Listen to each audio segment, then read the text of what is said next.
এখানে আল্লাহ পাক যারা মাদ্রাসার বিরুদ্ধে কথা বলে, কোরআনের বিরুদ্ধে কথা বলে, ইসলামের বিরুদ্ধে কথা বলে, আলিম উলামার বিরুদ্ধে কথা বলে, আল্লাহ পাক তাকে চারটা গালি দিয়েছেন। এক নাম্বার হলো মান্নাইল লিল খাইরি মুতাদিন আতিম। এই লোকটা হলো মান্নাইল লিল খাইরি মুতাদিন, লোকটা হলো পাপাচার। নাম লেখা হয় ওই লিস্টে, সে হচ্ছে জারস সন্তান। এজন্য কখনোই মাদ্রাসার বিরুদ্ধে কথা বলবেন না, ঠিক না? মাদ্রাসার বিরুদ্ধে কথা বলে আল্লাহ লিস্টে নিজের নামটা জারস সন্তান হিসেবে কখনোই দেখাতে যাবেন না। এজন্য আল্লাহ রাসূল সাল্লাল্লাহু আলাইহি ওয়াসাল্লামের সুন্নাহ হচ্ছে 2 নম্বরে সুগন্ধ প্রিয়। সুবহানাল্লাহ। নেশার থেকে নিজে বাঁচুন, নিজের সন্তানদেরকে বাঁচান। আমার বন্ধুগণ, কোরআনে কারীমের ভিতরে আল্লাহ পাক এভাবে আমাদেরকে সতর্ক করেছেন। আপনি যখন কোরআনে কারীমে শরীফ করবেন, আল্লাহ পাক বলেন ওয়ালা তুলকু বিআইদিকুম ইলা তাহলুকা ওয়া আহসিনু ইন্নাল্লাহা ইউহিব্বুল মুহসিনিন।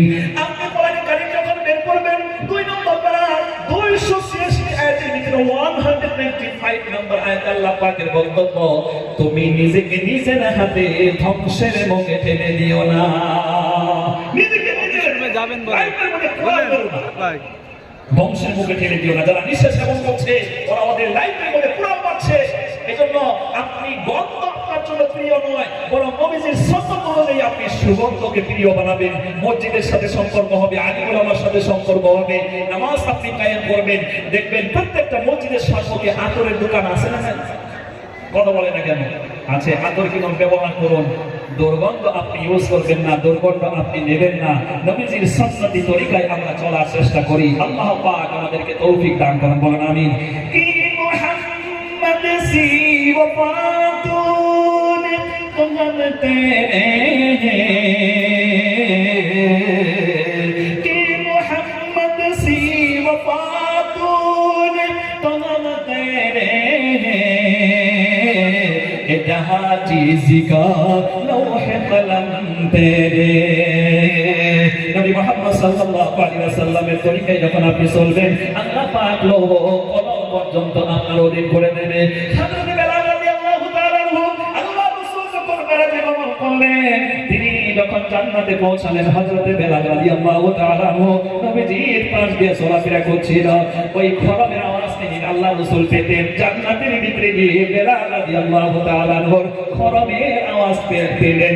আল্লাহ রাসূল মেরাজ থেকে চলে এসে হযরত বেলালকে ডাক দিয়ে বললেন, বেলাল রে, জান্নাতের ভিতরে যেন তুমি আমার পাশ দিয়ে ঘোরাফেরা করছো, আমি আওয়াজ শুনতে পেলাম তোমার খরমের। ও বেলাল, কি তুমি এমন আমল করো? তুমি যেন আমার জান্নাত, তুমি যেন আল্লাহ পাকের জান্নাতে আমার পাশ দিয়ে ঘুরছিলে। আল্লাহ রাসূলকে ডাক দিয়ে বলে, হে আমার হাবিব, আপনি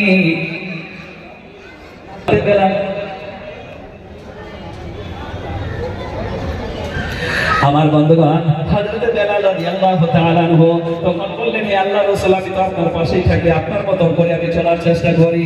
আমার ভিতরে কেমন ভালো আমল তো নাই।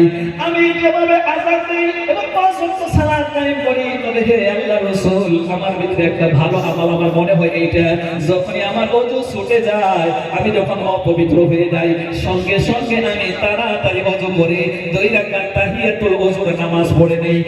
পবিত্র কোরআন যখন আপনি স্টাডি করবেন 222 নম্বর আয়াত সূরাতুল বাকারা 222 নম্বর আয়াত 286 আয়াতের ভিতরে আল্লাহ পাক বলেন ইন্নাল্লাহা ইউহিব্বুত তাওয়াবিনা ওয়া ইউহিব্বুল মুতাতাহহিরিন।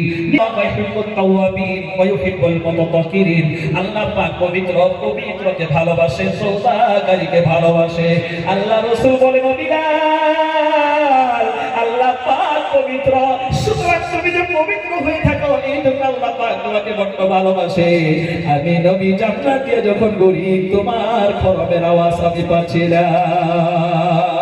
সুতরাং আমার বন্ধুগণ আসুন বিশ্ব নবীর তরিকাকে আমরা অ্যাকসেপ্ট করি। হযরতে বিলাল বিশ্ব নবীর তরিকা অ্যাকসেপ্ট করে আমার বন্ধুগণ জান্নাতি হয়ে গেছে। আল্লাহ পাক আমাদেরকে জান্নাতি হওয়ার তৌফিক দান করুন বলুন আমিন। সুতরাং মাদ্রাসার বিপক্ষে নয়, আসুন আমরা মাদ্রাসার পক্ষে দাঁড়িয়ে আপনি কোরআন শরীফে যখন স্টাডি করবেন বন্ধু, এই গোটা কোরআন শরীফ স্টাডি করলে টোটাল 114টা সূরা আপনি পেয়ে যাবেন। গোটা কোরআন শরীফের ভিতরে 114টা সূরা আছে। আমি আর কথা লম্বা করছি না, আসুন ইসলামের জন্য আমরা কিছু টাকা খরচ করি, কোরআনের জন্য আমরা কিছু টাকা খরচ করি। 114 জন ভাইয়া চলে আসেন, 1000 করে টাকা কোরআনের খেদমত করার জন্য দান করবেন। আমি মুসাফির হয়ে তার জন্য দোয়া করব। only for 1000 আপনি 1000 টাকা দেবেন, সূরা ফাতিহার সাথে আল্লাহর জান্নাতে যাবেন। দৌড়তে এখন তুমি আর বাবা